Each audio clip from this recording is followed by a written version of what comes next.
Bienvenue dans un nouvel épisode de Work Together. Aujourd'hui on se retrouve pour réviser l'épreuve de compétences digitales du concours Sésame. Alors sur ce je vous propose qu'on perd pas de temps et c'est parti. Bienvenue sur Work Together, la première prépa 100% en ligne pour réussir le concours Sésame. Alors ready pour intégrer la business school de tes rêves? Rendez-vous sur worktogether.fr.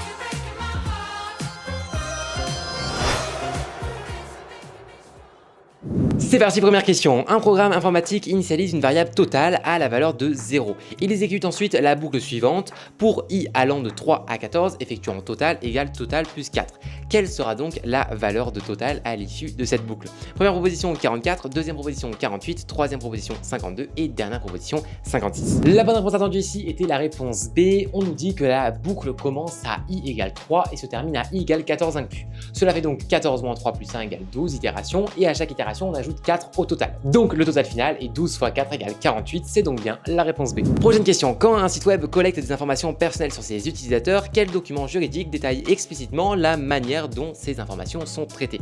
Première proposition, les conditions générales d'utilisation du site. Deuxième proposition, le registre des traitements de la CNIL. Troisième proposition, la licence Creative Commons du site. Et dernière proposition, la politique de confidentialité du site. La bonne réponse attendue ici était la réponse D. La politique de confidentialité est le document légal qui décrit comment un site web collecte, utilise et protège les données personnelles de ses utilisateurs. Elle est obligatoire dans de nombreux pays, notamment avec le RGPD en Europe, et elle doit être claire et accessible aux utilisateurs. C'était donc bien ici la réponse D. Quel concept essentiel de la programmation permet de regrouper un ensemble d'instructions réutilisables à différents moments dans le même code? Première proposition, une constante temporaire. Deuxième proposition, une boucle conditionnelle. Troisième proposition, une instruction de sélection. Et dernière proposition, une fonction définie par l'utilisateur. Et la bonne réponse attendue ici était la réponse D. Une fonction définie par l'utilisateur est un groupe d'instructions qu'on peut réutiliser dans le code.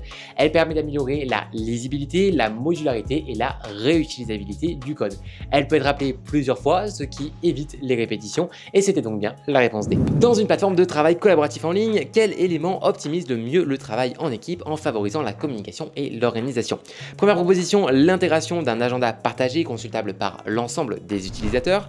Deuxième proposition, la création d'espaces de discussion thématique réservés aux groupes de travail déterminés. Troisième proposition, l'activation du cryptage renforcé pour sécuriser les conversations écrites. Et dernière proposition, l'autorisation d'envoyer des fichiers annexes de toute taille sans restriction. La bonne réponse attendue ici était la réponse B. Créer des espaces de discussion thématique dans un outil collaboratif permet de centraliser les échanges selon les sujets ou les projets. Cela donc améliore grandement la clarté des communications et permet à chacun de suivre plus facilement ce qui le concerne.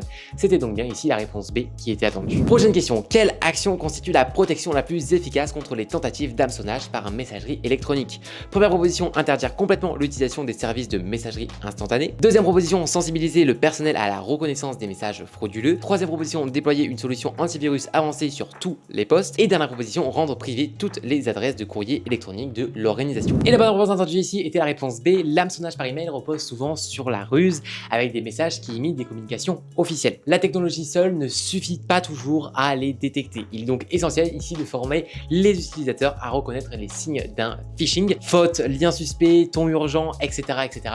Et c'était donc bien la réponse B. Et c'est ainsi que s'achève cet épisode de Work Together édition compétences digitales. N'oublie pas, si tu veux aller plus loin dans ta préparation au concours Sésame et maximiser tes chances de réussite pour le jour J, sans pour autant te perdre dans des livres obsolètes ou ni même des prépas privés hors de prix, tu peux cliquer sur le premier lien en description pour rejoindre Work Together Premium dès aujourd'hui. Et sur ce, on se retrouve dès la semaine prochaine pour de nouvelles vidéos. C'était Julien, à bientôt.